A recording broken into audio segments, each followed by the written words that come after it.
Welcome to Gutty Cars. You join us here today on quite a cold December morning to look at the latest piece of idiocy that I've undertaken.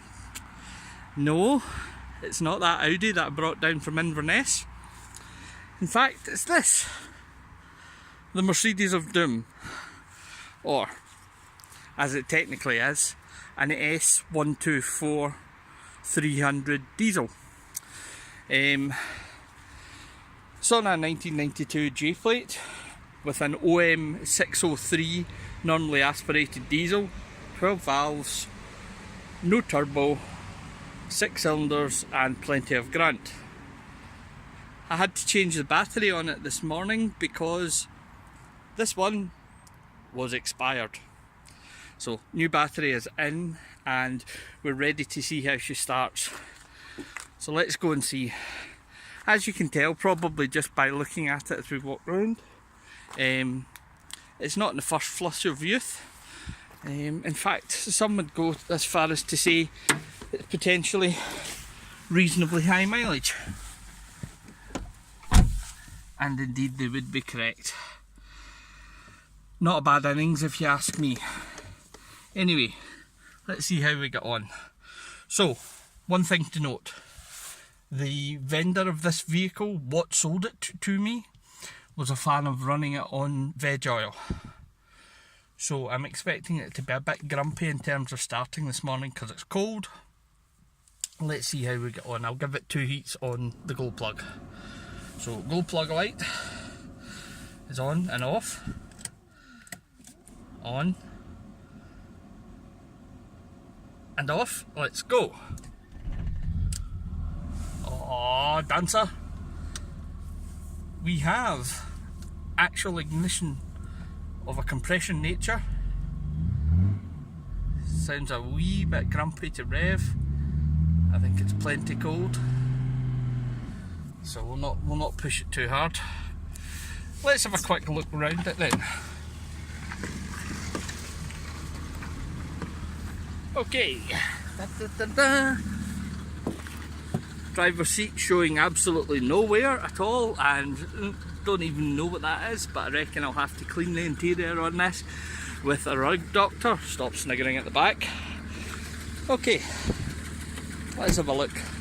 So the good news about this car is it actually comes fitted with 4 really good Avon tyres with plenty of tread on them, probably worth about 3/4 of what I paid for the car itself. It's quite a handsome looking beast, all things considered. They really did get the w124 s124 styling just right.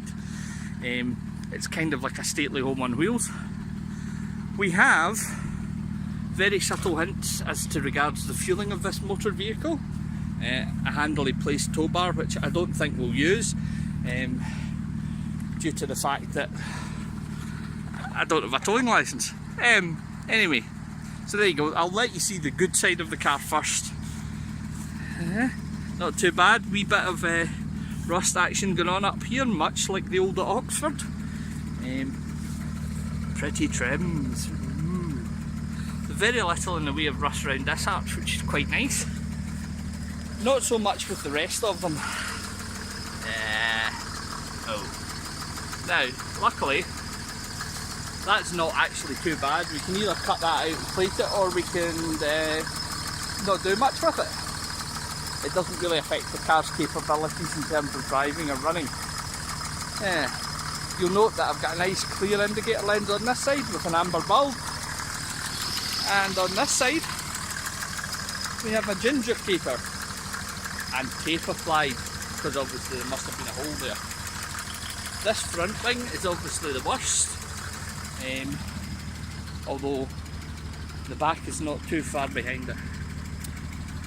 All in all, to be perfectly honest with you, bearing in mind I paid about as much as you would pay for a good meal out with some mates and some drinks, I think I'm quite pleased with it. It drives really well, the auto box shifts down fine. Here you can see the capacious boot, which if we can get into it, he says hopefully. Ah yes. Press button, lift. There we go. Now it's partly filled with trim panels and spares for this car, but somewhere underneath here there are actually a set of dicky seats for the 11-seater option. So yeah, it's quite a practical thing, as you can imagine. With the back seats down, this thing would take, for want of a better phrase, a shitload of stuff. No doubt most of it was used for hauling veg oil to feed the Om603, because I reckon maybe 30 miles to the gallon on a run if we're lucky. She's running a wee bit cool at the moment, so I imagine fuel consumption will be a bit higher. The other thing that's quite interesting about this is we've actually had a stop solenoid failure on it, and what that means is to switch the bleeding thing off, you've got to go in here and grab a pipe, which is a vacuum pipe, and set it on top of the stop valve.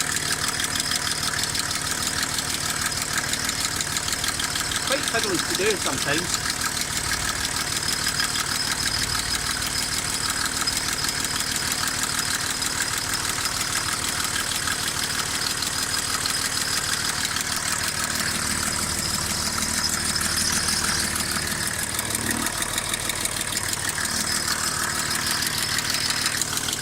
Right, let's try it.